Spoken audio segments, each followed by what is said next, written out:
If you don't already know, I'm a bit of a nerd when it comes to books. I can spend all day at a bookstore browsing through and smelling new development titles. Yep, you heard right. Smelling. What? New books smell heavenly. Stop judging, you're missing out. Books were basically my teachers and friends growing up. They helped me to escape into a world of wonder when I was supposed to be studying. They helped me learn how to get over heartbreaks and deal with But if you close your eyes, and they helped me gain insight on how to live my best life.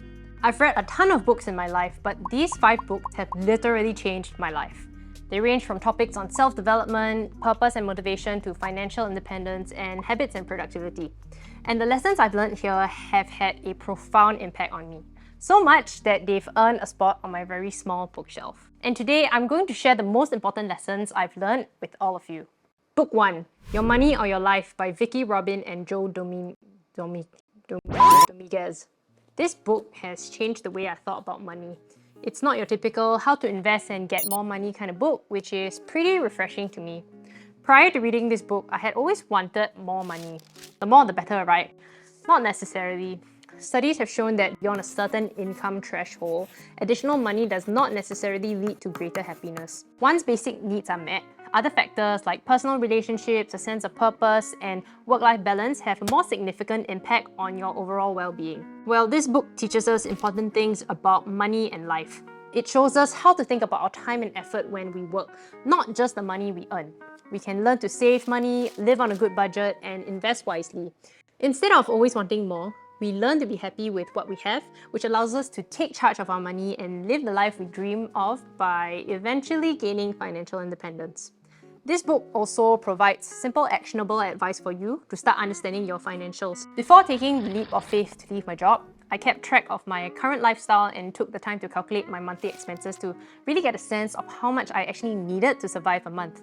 And that actually was a really important part of the process to determine whether I could or should leave. With my calculations, I was surprised to find that I actually had more than enough savings to take care of myself for at least 6 months to 1 year. If I didn't know this, I probably wouldn't have left my job. The most insightful takeaway for me from this book was learning the concept of enough and asking myself, what is enough for me? Book 2, Atomic Habits by James Clear. There's a reason why this book appears in so many productivity YouTubers' videos. Habits are the building blocks of our lives, and with everything, they compound. The better habits you have, the better your life will be. It's applicable to any area of your life and can help you grow. This is the book I refer to when I'm trying to build any good habits or trying to break any bad ones.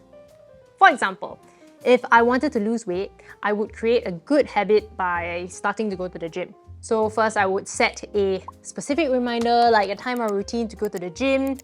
Next, making going to the gym an enjoyable session with like music or goals or workout buddy. Next, I would simplify the process by preparing your gym bag and clothes in advance so you don't have to think, just do. Lastly, treat myself after every gym session. So to help with my weight loss, I would also want to break the habit of snacking. So to do that, I would remove or minimize the visibility and accessibility of unhealthy snacks, keep them out of the house or just don't even buy them from the supermarket, and instead have a fridge full of healthy snacks like vegetables and fruits. Next, changing the perceptions of snacking by associating it with a negative consequence.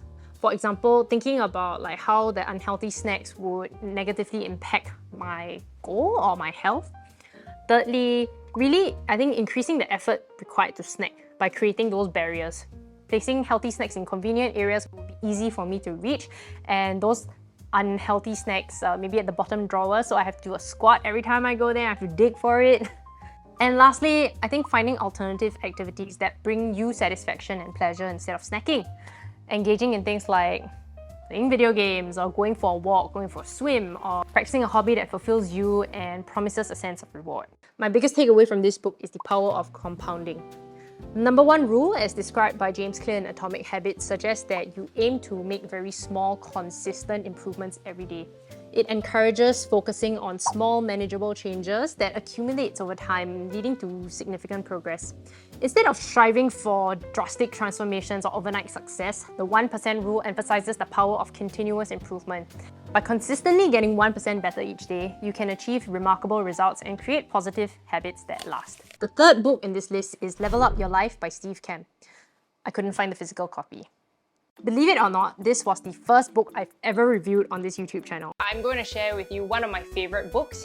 It's called Level Up Your Life by Steve Kamb.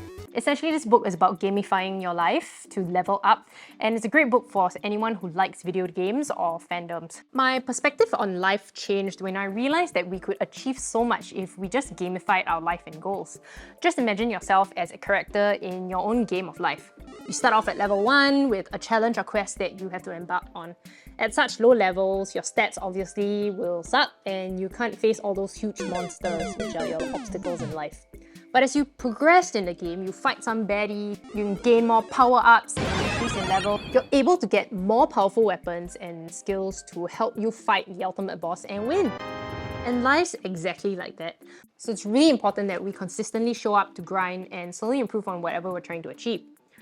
Another reminder from this book is that taking action is super important in making any progress or moving forward. I think a lot of people are guilty of being planners, especially at the beginning of a new year. I know this because I'm a planner at heart. But the road to succeeding in whatever you want to do is about the ability to fail repeatedly and continue to attempt new and different ways to succeed. I'll link my rather long and rambly review on this book here, and I've added in some highlights and stories that I've loved.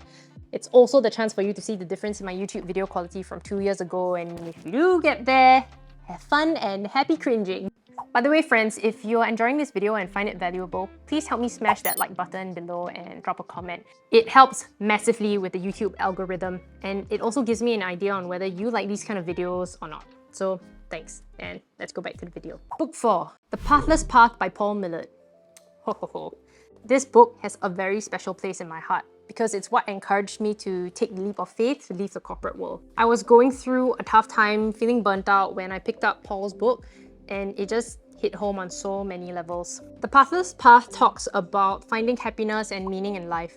It tells us that there isn't just a linear path to happiness or success. Instead, it encourages us to think and reflect about what we truly care about and what makes us happy. Despite what society tells us to do, we don't have to do things the way everyone else does.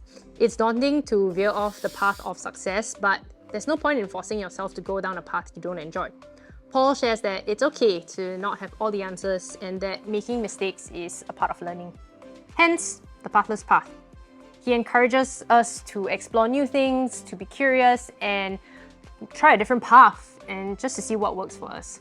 Again, this was a new and uncomfortable experience for a planner like me, but I'm really learning to embrace and enjoy it. Paul has amazing insights on topics like the future of work, and he is truly someone I'm inspired by. It's because of his work that I've had the courage to take a sabbatical, which was really one of the best things I've ever done for myself. So if you want to hear more about his stuff, you can check out his podcast, The Pathless Path, where he interviews folks who have gone off on their own pathless path. Links will be in the description below. So yeah, thank you, Paul. If you're ever feeling unhappy in your job, this is the book I would highly recommend you to pick up. Now, really, it's life-changing. It changed mine. Last but not least, Book 5, The Almanack of Naval, Ravikant. This is my favorite book, and I think it's my most highlighted book as well. The first time I picked this up, I couldn't put it down, and I finished it in one whole sitting. I think literally every page of it has at least one nugget of wisdom in it. It's so good that I reread it like twice a year just to remind myself of all his learnings and wisdom. For those of you who don't know who Naval is, he is a successful entrepreneur, investor, and thinker who has gained recognition for his insights on life and business. Naval is known for his philosophies on personal growth, happiness, and finding meaning in life. This book is split into two parts, wealth and happiness. So I'm going to share 3 of my favorite lessons from here, which were honestly very hard to pick because again, everything was just so good. I value freedom above everything else. All kinds of freedom. Freedom to do what I want, freedom from things I don't want to do, freedom from my own emotions or things that may disturb my peace. For me, freedom is my #1 value. I didn't quite understand what Naval meant by freedom years ago when I first read this. Now I realize I value it hugely too, especially having the freedom from doing things I don't want to do. Everything I do now, I do solely because I want to, not out of obligation or money. And it feels damn good when I'm doing it. Next one. The 3 big things in life are wealth, health, and happiness. We pursue them in that order, but their importance is reversed. It's true, right? We always think we'll be happy once we're rich, but I find that there needs to be that balance. Health to me is a foundational pillar of importance, so I wouldn't say it's in second place, but it's something folks usually think about once they are either happy or wealthy.